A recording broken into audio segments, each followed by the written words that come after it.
Today we're talking about disaster movies. Not movies that were a disaster, I'm talking about volcanoes, earthquakes, meteors, global warming, and even killer bees. Nowadays when you hear the phrase disaster film, you might think of the eye-popping destruction of 2012, or Dwayne Johnson driving a boat over a tsunami, but the genre has actually been through a fair few iterations throughout the history of cinema. You might not know it, but before there was the movie San Andreas in 2015, there was the movie San Francisco in 1936. And before there was The Rock, there was Clark Gable. While San Francisco isn't really a disaster movie, it's more of a romance movie with disaster elements. It does depict the real 1906 San Francisco earthquake with practical effects, making it an early example of the genre. Although it may look over the top, the real 1906 San Francisco earthquake caused more than 3,000 deaths and the destruction of over 80% of the city. While there were other early examples of the genre, like Alfred Hitchcock's The Birds in 1963,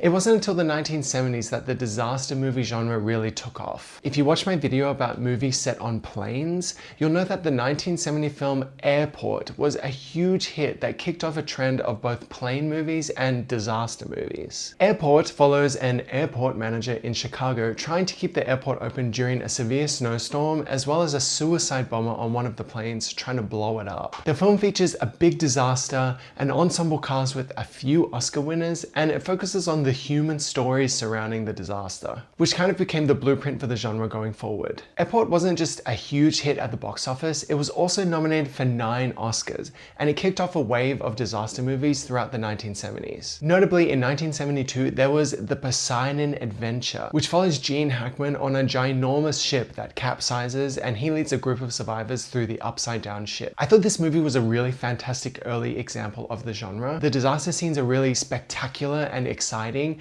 and it really succeeds in getting you invested in the human stories surrounding the disaster. And there's also a scene where one guy is crushed by a Christmas tree. It's not funny, someone died. Anyway, The Poseidon Adventure was also a huge hit and even won 2 Oscars, which just spurred on the disaster film genre. And then we got to 1974 when 2 iconic disaster films were released in the same year. The film Earthquake followed the same formula to the other disaster films. It had an ensemble cast with a few Oscars between them. It featured big, spectacular destruction scenes, and it tried to get you invested in the human stories surrounding the disaster. While a lot of the earthquake effects in this film were achieved by simply shaking the camera, the film does have some pretty spectacular miniatures and styrofoam concrete flying everywhere, and while it's obviously silly, it's over the top in a way that's still fun. Some crazy moments from this film include a cattle truck swerving off the freeway, rest in peace cows, as well as this baffling elevator scene.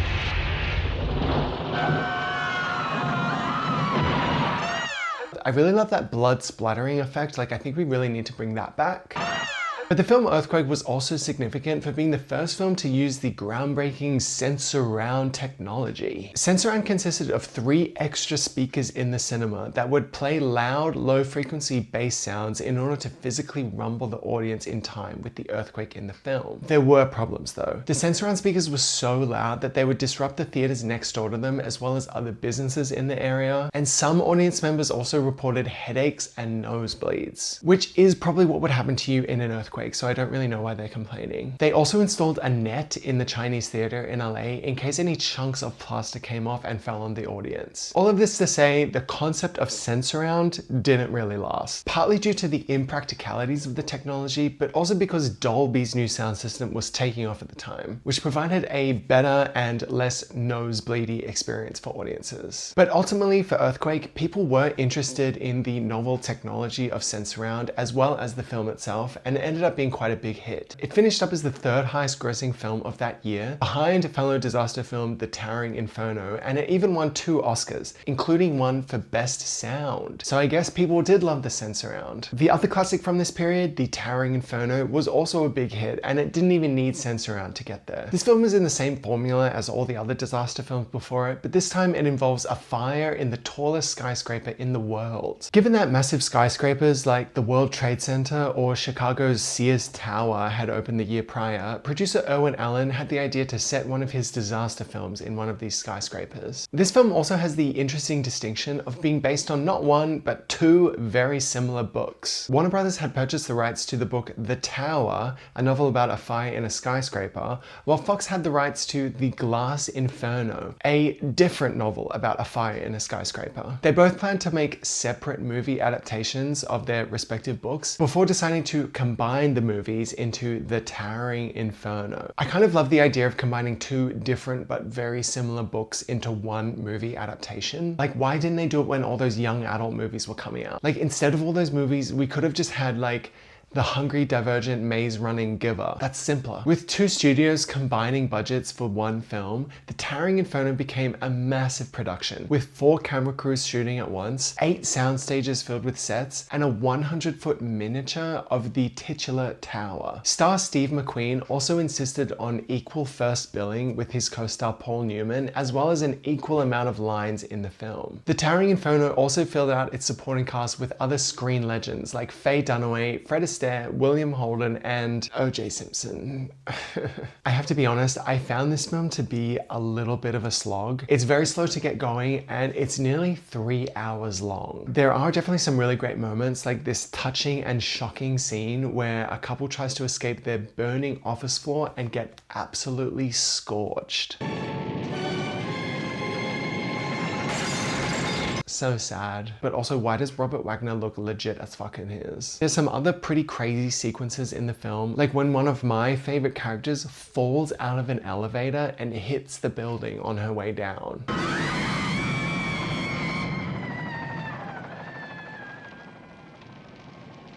Like, ouch. You'd definitely have a headache after that. And also when everyone has to zip line out of the building at the end on a helicopter. Also the ending where they put out the fire by blowing up all the water tanks on the roof. But anyway, while the film wasn't really to my taste, the film was a big hit and even won 3 Oscars and was nominated for Best Picture. As is always the case in Hollywood, the success of this film led to many copies that followed the same formula. Throughout the next few years, a bunch of disaster films came out and the quality definitely started to deteriorate. By the end of the 1970s, when producer Irwin Allen of The Towering Inferno and The Poseidon Adventure fame decided to make a poorly received sequel to The Poseidon Adventure, as well as a film where a swarm of bees takes over LA, people were kind of done with the genre. Even though The Swarm does have a scene where one single bee manages to derail an entire train. No, Charlie!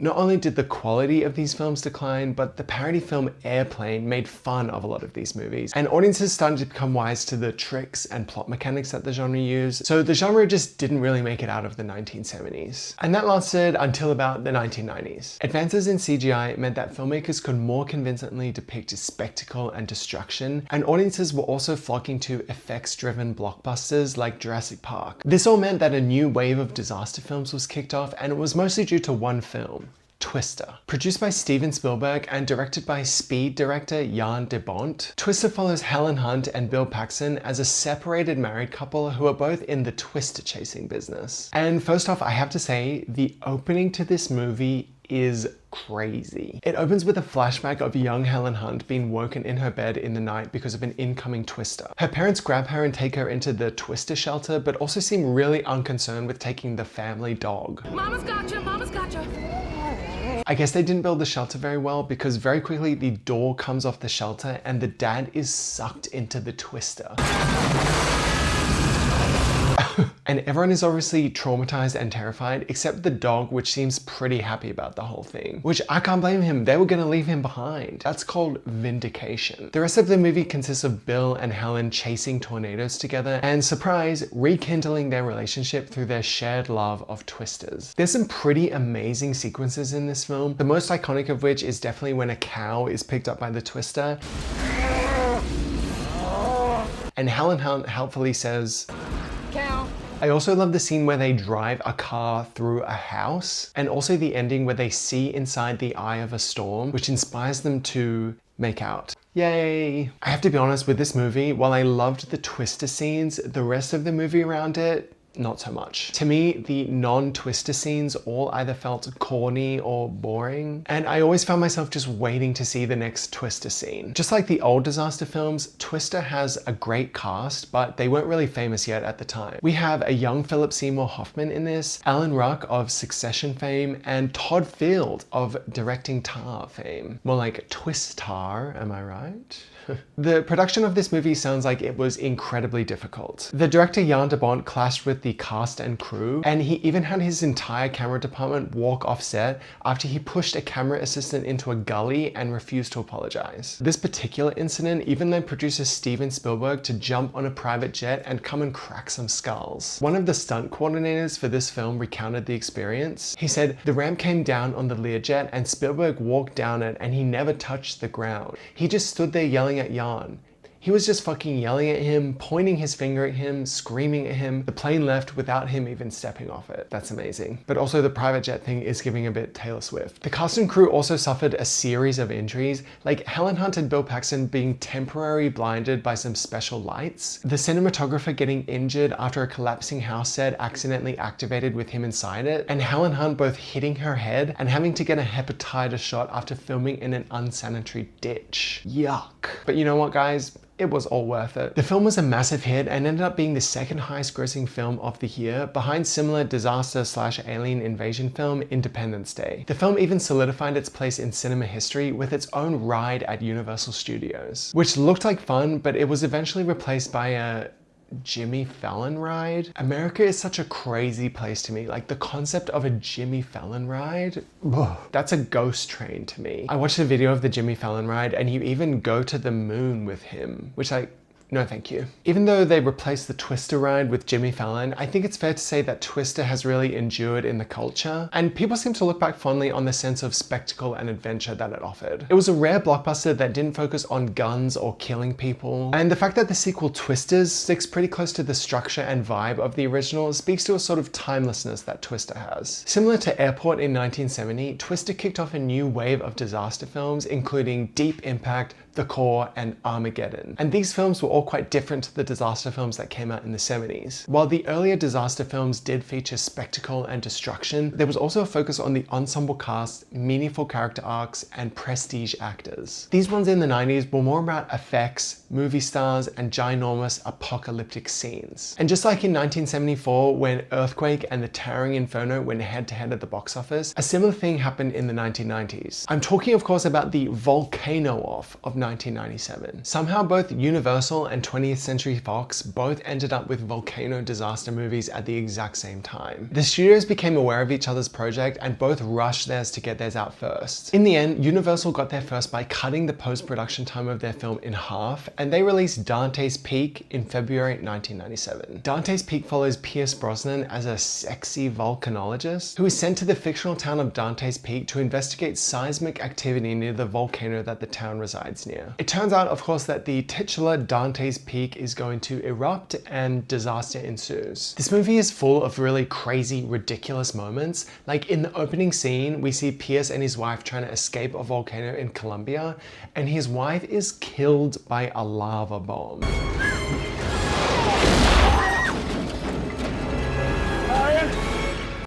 Ouch! We then go from the scene of his wife being killed by a lava bomb to an equally ridiculous scene in the town of Dante's Peak. The town is having a huge ceremony to celebrate the fact that they were just awarded the very prestigious award, Dante's Peak, the second most desirable place to live in the United States, population under 20,000.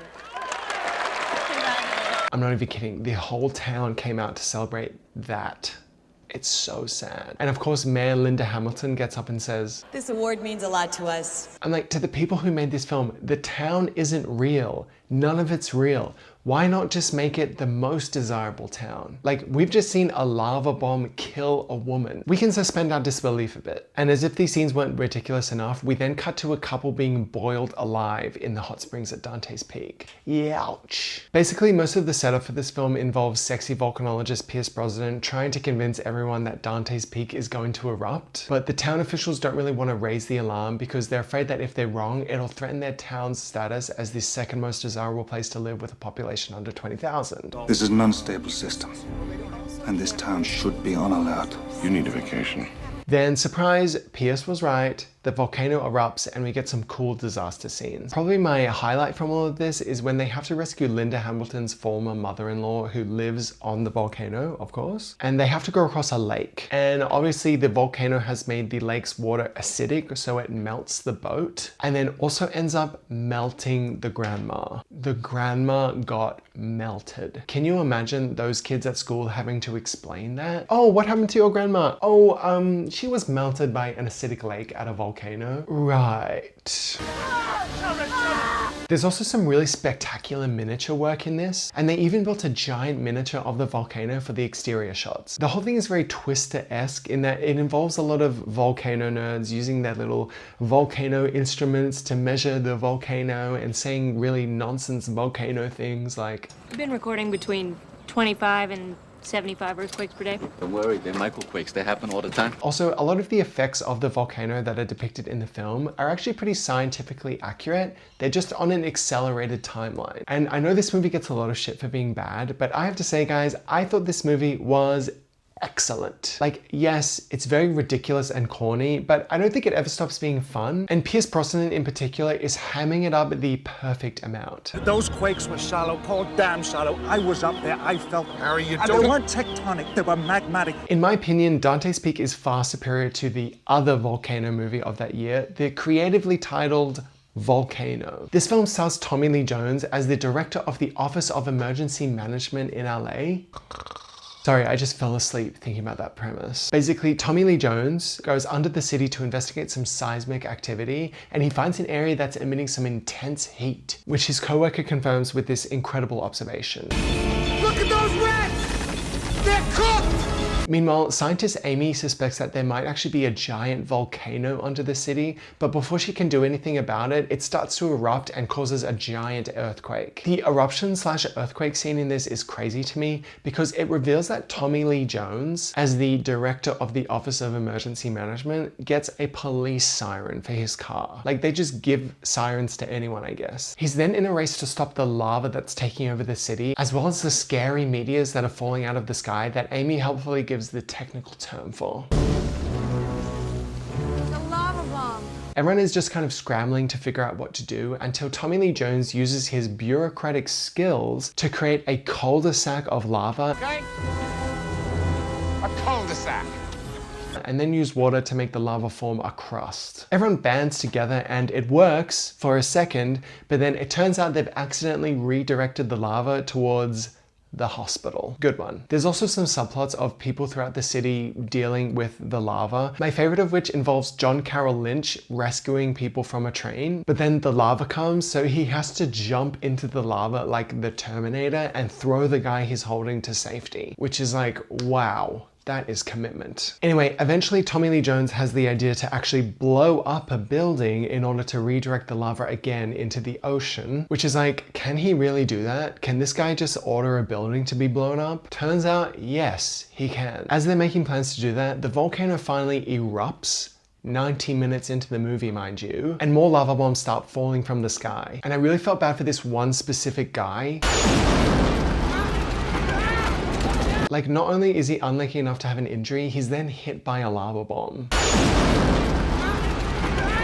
That's a really bad day. Anyway, they're about to blow up the building to redirect the lava flow, but then Tommy spots his daughter in the path of the explosion, so he does this awesome run across the street and saves her, which was absolutely crazy to me. Like, that guy's a bureaucrat and he's doing this shit. Like, he was working at a desk the day before this. In the end, Tommy's blowing up the building plan works and the lava is directed towards the ocean and everything's good. Yay! Except in the end, they show that LA now just has like a giant active volcano in the center of the city, which I think would massively devalue your property if you lived in the area. While Dante's Peak and Volcano didn't do that well at the box office, there were enough hits in the 90s to keep the disaster film genre chugging along. Similarly filmed disaster films Armageddon and Deep Impact both did well at the box office in 1998. And while the genre took a brief pause following 9/11, it came roaring back to life with The Day After Tomorrow in 2004. Directed Directed by Roland Emmerich, the king of 2000s disaster films, The Day After Tomorrow follows Jake Gyllenhaal and Dennis Quaid as they contend against rapid climate change that causes a new ice age to occur. This film was the start of a new type of disaster film where massive, world-destroying CGI destruction took precedence over all else. Story, character, cast, none of that really mattered. If you were buying a ticket to one of these movies, all you basically expected to see was everyone in New York City dying from a giant tidal wave. And you have to remember that this was pre-Marvel, so audiences were still interested in seeing the planet get destroyed in spectacular fashion. In the Marvel Cinematic Universe, that's just called Tuesday. The massive success of this film led to another wave of films in the same mold, such as The Core and Knowing, and they even did a remake of The Poseidon Adventure starring none other than Fergie, which I love as an idea. Like, why didn't they also do a remake of the Towering Inferno starring Apple Diab? This 2000s wave of films eventually led to the mother of all disaster films, 2012. Based on the fact that the Mayan calendar ends on December 21, 2012, the film follows divorced dad John Cusack as he tries to keep his family alive through the apocalypse. Even before the disaster starts in this movie, it is so ridiculous. Like, it opens with the Mona Lisa being removed from the Louvre and replaced with a fake one so they can secretly store the real one on the arks that they've created to survive the apocalypse. And when the director of the Louvre finds out what's really going on, the government kills him in the same tunnel that Princess Diana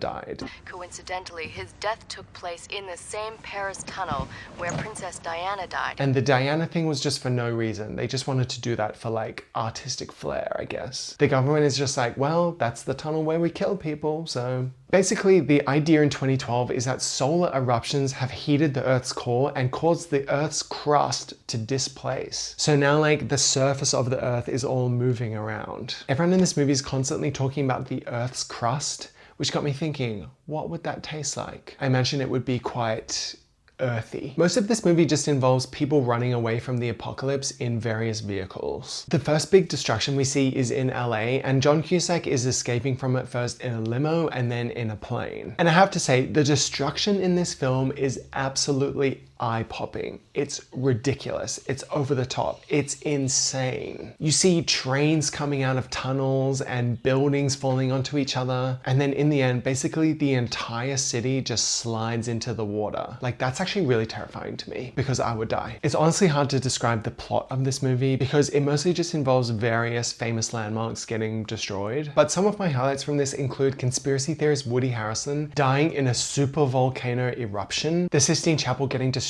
and the Vatican crushing everyone who's there to see the Pope. And then later in the movie, when Chiwetel shouts out the character who we all want to see justice for. Anybody who tried to talk, they're an enemy of humanity. The director of the Louvre was an enemy of humanity? There's also US President Danny Glover getting killed by an aircraft carrier, giraffes being helicoptered into the ark that's going to save everyone, and even a cameo from Queen Elizabeth II. Remember her? Basically, once we've seen the entire world get destroyed, the third act of this movie just revolves around everyone trying to get onto the ultra-exclusive arcs. John Cusack and his family try and sneak on board, but they end up ruining it for everyone when they get something stuck in the gear mechanism for the gate. There's also this rich Russian guy whose girlfriend manages to sneak on, and then she gets her dog to do some incredible high-wire acrobatics to join her. Meanwhile, Chiwetel does a beautiful speech and convinces everyone to open the doors of the arcs, and everyone lives happily ever after.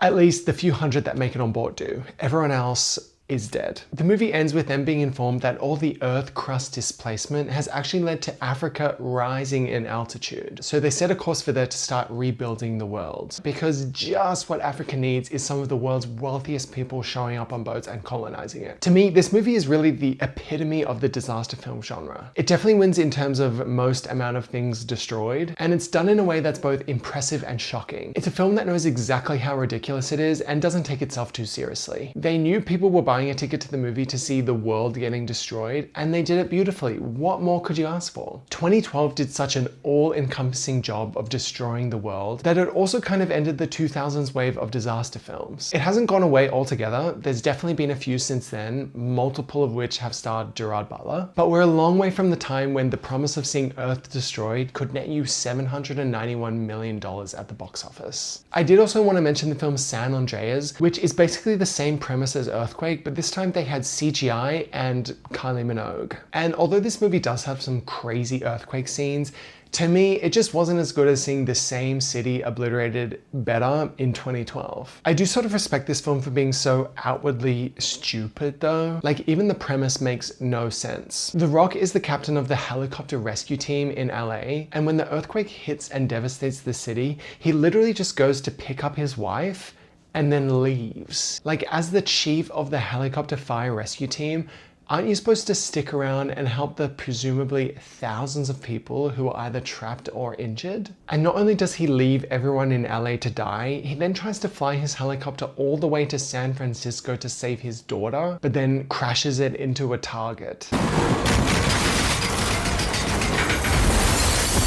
Like, you can't park there. What I'm saying is he definitely got fired after the events of this movie, and rightfully so, I think. The Rock is really operating at a 10 in this movie. Like, there's a scene where he takes on a ginormous tsunami in a boat and wins. And also him delivering this truly awful line after parachuting into a baseball field with his ex-wife. It's been a while since I got you to second base. Paul Giamatti also plays a seismologist who's developed a model to predict earthquakes, and they even give him some corny lines of his own. Who should we call? Everybody. San Andreas did do pretty well at the box office, and there was even discussion of a sequel, which I guess would just involve like another earthquake hitting the West Coast. They could call it Two San, Two Andreas. But obviously they didn't end up making it, and I'm not sure that audiences really have an appetite for these types of movies anymore. Roland Emmerich, the director of 2012, even had another crack at the genre with the film Moonfall, which I guess involves the moon falling into Earth, and also the moon being hollow, I guess. The movie had a pretty great cast, a huge budget, and a big marketing campaign, but it ended up being a huge flop and lost over $100 million at the box office. If the king of disaster movies can't even get one to be a success, what hope does anyone else have? The evolution of the disaster film genre is really interesting to me. As someone who grew up with these CGI-driven, lowbrow movies like 2012, I never would have guessed that the genre started off with films that were enduring classics that won Oscars. I guess as CGI became cheaper and more advanced, the storytelling element became less important. And with superhero movies becoming more and more popular, the novelty of seeing large-scale destruction just wore off for audiences. When the MCU does it multiple times a year, it's not really special. If you have a favorite disaster movie that you think I've missed, please let me know in the comments, and don't forget to like and subscribe. Bye!